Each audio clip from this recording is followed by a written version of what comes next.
गुरुजी, मेरा एक प्रश्न है। हमारे घर में शुरू से ही, हमारे जन्म से पहले से माँ दुर्गे की स्तुति होती है। अब आके महाराज जी के हरि कीर्तन में ज़्यादा लगाव है। हम समय भी महाराज जी के कीर्तन में ज़्यादा देते हैं। तो मेरा ये प्रश्न है, गुरुजी, हमें इष्ट किसे मानना चाहिए? आप हरि बाबा बांध के क्षेत्र से आए हैं ना? हाँ, ठीक है। हरि बाबा संत तो थे ही, लेकिन भगवत पार्षद थे। जैसे समझ लो चैतन्य महाप्रभु जैसे भगवान के ही एक रूप थे। इतना ज़्यादा उन्होंने सबका कल्याण किया, भक्ति का प्रचार किया, नाम महाराज का दान दिया। तो वह संत होते हुए भगवान के स्वरूप थे। तो उनको भी एक तरफ विराजमान करो। दुर्गा माता की पूजा आपके घर में होती है ना, तो दुर्गा जी की एक तरफ हरि बाबा को विराजमान करो और एक तरफ भगवान कृष्ण को विराजमान करो।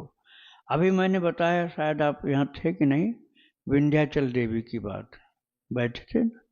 तो विंध्याचल देवी जो हैं वो बहन है कन्हैया भाई, सगे भाई। माता एक ही है, यशोदा माता की पुत्री विंध्याचल देवी, यशोदा माता का बेटा कृष्ण। तो बहन भाई का रिश्ता है, बड़ा प्रेम है एक दूसरे से। दुर्गा माता जब प्रसन्न होती, वही दुर्गा माता वही विंध्याचल देवी, अलग नहीं है।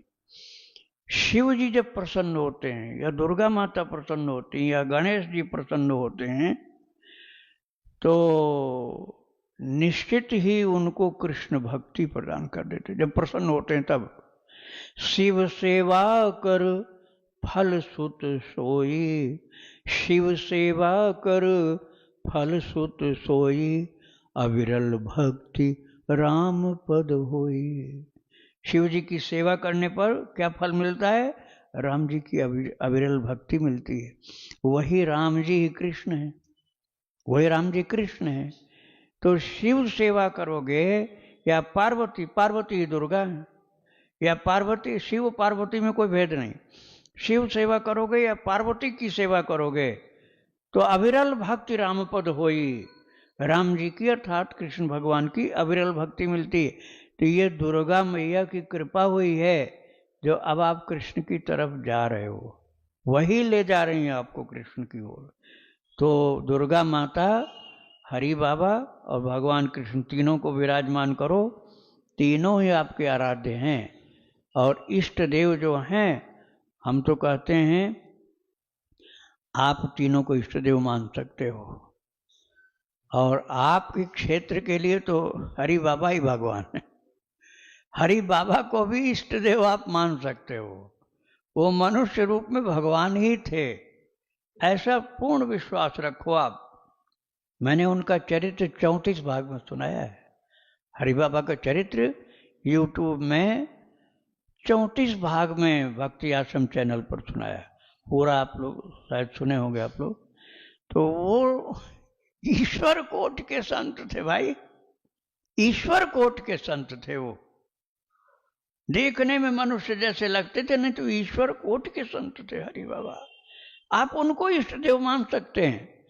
और उन्होंने कृष्ण की भी पूजा किया, और हर नवरात्र में दुर्गा माता की पूजा करते थे हरि बाबा, हर नवरात्र में।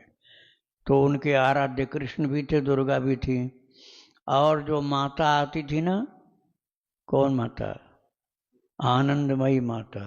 आनंदमयी माता आकर बांध पर एक एक महीना रहती थी। आनंदमयी माता भी साक्षात दुर्गा की स्वरूप थी।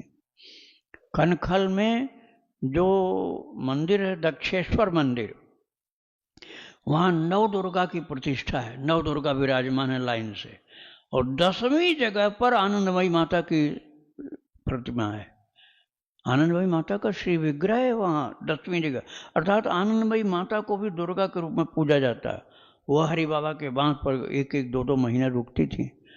और अंत में तो महाराज, मैंने सुनाया है कि आनंदमयी माता की गोद में ही सिर रखकर वाराणसी काशी में श्री हरि बाबा महाराज शांत हो गए थे।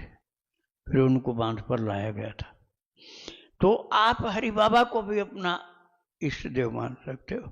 और इन दोनों माताओं को अर्थात दुर्गा माता को और प्रभु को, कृष्ण भगवान को उनका ही स्वरूप मान करके आप पूजा